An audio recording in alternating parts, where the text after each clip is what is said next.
Hello and welcome to Graveside Walks. If you enjoy this video, please hit the like button and don't forget to subscribe. In today's video, we will visit the family grave of Joseph Plunkett.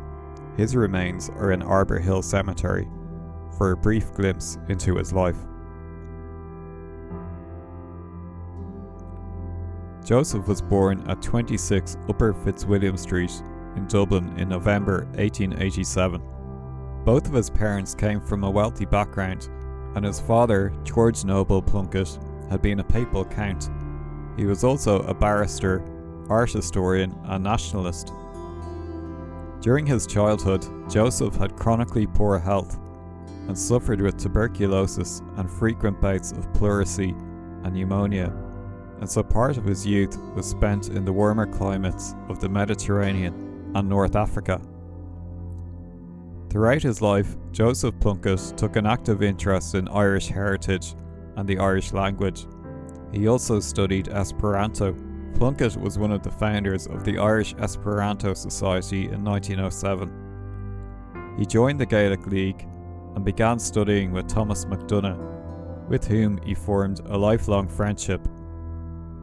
Both were poets and members of the Irish Volunteers.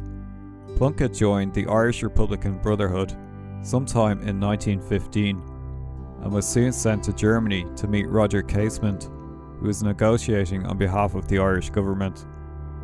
Casement's role was self-appointed and he was not a member of the IRB. The IRB wished to have a member of their own negotiate with the Germans for aid for an uprising the following year.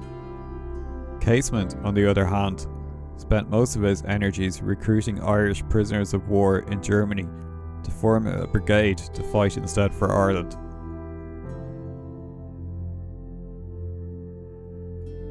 Plunkett successfully got a promise of a German arms shipment to coincide with the rising, arriving sometime in spring 1916.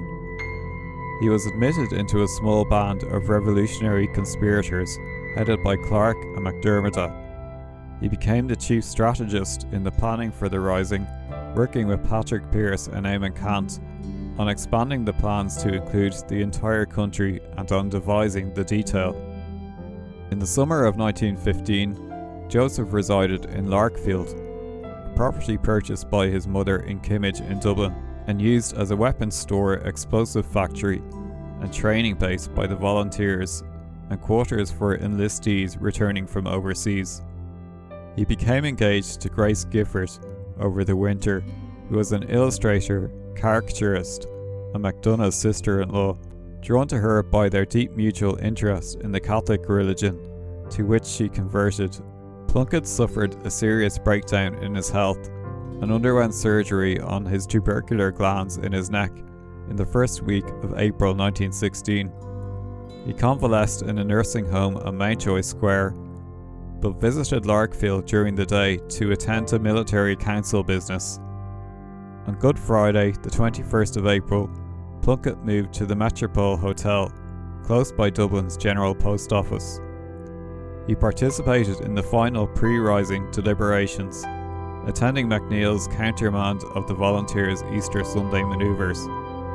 Pale and weak, his neck swathed in bandages, and attired in military costume, he charged with a hectic energy into the week-long rebellion. He served with the headquarters garrison in the GPO. Court-martialed and sentenced to death on the evening of the 3rd of May, hours before his execution, Plunkett married Grace Gifford in the chapel of Kilmainham Jail. Separated immediately after the service, the couple were allowed a 10-minute visit in Plunkett's cell later in the night. Plunkett was executed by firing squad on the 4th of May 1916. Grace never married again. The Irish ballad Grace, written by Sean and Frank O'Mara, is a monologue of Plunkett expressing his love to Grace and his love for the cause of Irish independence in the small hours before his execution. A sequence of poems entitled Occulta, completed by Plunkett in July 1915 and intended as a separate volume, was included with earlier and later verse in a posthumous collection, The Poems of Joseph Mary Plunkett, in 1916, edited by Geraldine Plunkett, his sister.